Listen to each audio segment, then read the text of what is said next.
तो advance homeopathy clinic में आपका स्वागत है। कैसे हैं आप?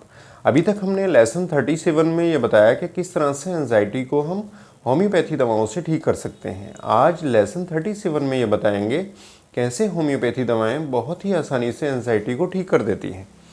चलिए जान लेते हैं एंजाइटी होती क्या है। दो तीन तरह के लोग होते हैं। एक वो के कितनी भी बुरी बात उनको कह दो, उनको कोई फ़र्क नहीं पड़ता और वो सुनते हैं और दिमाग से निकाल देते हैं। एक वो जो तुरंत अगर कोई बुरी बात उनको लगती है तो थोड़ा सा गुस्सा होते हैं, थोड़ा नाराज़ होते हैं और थोड़ी देर में नॉर्मल हो जाते हैं। लेकिन एक पर्सनैलिटी ऐसी भी होती है कि अगर उसके मन को बात बुरी लग जाए तो वो बात मन में घर कर जाती है, दिमाग में बार बार घूमती रहती है और ये बात इतनी ज़्यादा रिपीट होती है माइंड में कि ये एक एंजाइटी का रूप ले लेती है। हर समय मरीज़ उन्हीं चीज़ों में खोया रहता है कि उसने मुझे फला बात इतनी गलत क्यों कह दी, ऐसा उसने मुझे क्यों कह दिया। ये बात इतनी ज़्यादा बढ़ चढ़ जाती है दिमाग में कि ये नेगेटिव रूप ले लेती है और मरीज़ बिल्कुल अलग थलग पड़ जाता है। हर समय इन्हीं चीज़ों के बारे में सोचता रहता है कि उसने मुझे ऐसा क्यों कहा। ये नेगेटिव सोच एक एंजाइटी का रूप ले लेती है। इसी को एंजाइटी कहते हैं। हम अपने व्यूअर्स को ये बता चुके हैं कि विचारों का बहुत अधिक बढ़ चढ़कर दिमाग में रिपीट होना, एक बात का बार बार रिपीट होना माइंड में और वो नेगेटिव थॉट्स में कन्वर्ट हो जाना और मरीज़ उसको लगातार सोचने के अलावा कुछ भी नहीं करता है। किसी काम में उसका मन नहीं लगता, हमेशा वही विचार उसके दिमाग में, चाहे वो विचार छोटे हों या बड़े हों, लेकिन वो बार बार दिमाग में चलते रहने की वजह से पूरा फोकस, पूरा कंसंट्रेशन जो है वो उन्हीं विचारों की तरफ चला जाता है। किसी और काम की तरफ उसका रुझान बिल्कुल नहीं होता। खाने पीने की तरफ, सोशल एक्टिविटीज़ की तरफ या कोई भी अपने काम काज को लेकर वो कुछ भी नहीं कर पाता, सिर्फ और सिर्फ उन्हीं विचारों में खोया रहता है। ये एंजाइटी है। अब चूंकि होम्योपैथी में लक्षणों के आधार पे एंजाइटी को डील किया जाता है, लक्षणों के आधार पे होम्योपैथी दवाओं का चुनाव करके हम दवा देते हैं। तो चलिए जान लेते हैं कौन से ऐसे होम्योपैथी लक्षण हैं और कौन सी होम्योपैथी दवाएं हम मरीज़ को दें ताकि एंजाइटी जैसी समस्याओं से आसानी से ठीक बच सकें। एक लक्षण होता है कि जब दस्त के दौरान मरीज़ को उल्टी जैसा मन करता है तो बहुत घबराहट, बेचैनी होती है। ऐसी कंडीशन में नक्स वोमिका और एंटीमटाट दो दवाइयाँ हैं।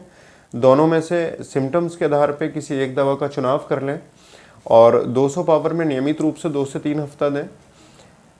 इस तरह की जो समस्याएं हैं वो समाप्त हो जाती हैं। चूँकि ये क्रॉनिक लेवल पर, एंजाइटी हमेशा क्रॉनिक लेवल पर डेवलप होती है, कभी भी एकदम एक्यूट कंडीशन में एंजाइटी डेवलप नहीं होती।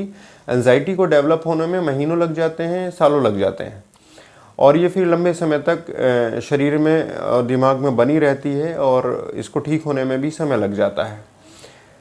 कोई भी आंखों का बारीक काम करने की वजह से मरीज़ को उल्टी जैसा मन होता है और जिसकी वजह से घबराहट, बेचैनी होती है, तो ऐसी कंडीशन में सीपिया देनी चाहिए। सीपिया 200 में सुबह खाली पेट 1 हफ्ता दे देनी चाहिए। इस तरह की जो समस्याएं हैं वो समाप्त हो जाती हैं। एक लक्षण होता है कि जब भी मरीज़ शाम को या रात में मरीज़ को घबराहट, बेचैनी होती है तो साइक्लामिन यूरोपियम 200 में नियमित रूप से 1 हफ्ता देनी चाहिए। इस तरह की जो समस्याएं हैं वो समाप्त होती हैं। एक लक्षण होता है कि गुर्दे में दर्द की वजह से मरीज़ को घबराहट, बेचैनी होती है तो ओपियम जो अफीम से दवा तैयार होती है या पावर की फॉर्म में डायनेमिक लेवल पर, तो 200 पावर में नियमित रूप से 1 हफ्ता देनी चाहिए। इस तरह की जो समस्याएं हैं वो समाप्त होती हैं। अचानक कोई नर्वस शॉक, नर्वस अटैक मरीज़ को आ जाए जिसकी वजह से घबराहट, बेचैनी हो जाए तो हींग से दवा तैयार होती है एसाफेटिडा 200 पावर में नियमित रूप से 1 हफ्ता देनी चाहिए। इस तरह की जो समस्याएं समाप्त हो जाती हैं। कहीं भी नसों में अगर दर्द है, बॉडी की नर्व्स अगर इन्वॉल्वमेंट है, न्यूरैल्जिक पेन है तो कैमोमिला 200 में नियमित रूप से 1 हफ्ता देनी चाहिए। इस तरह की जो समस्याएं हैं वो समाप्त हो जाती हैं।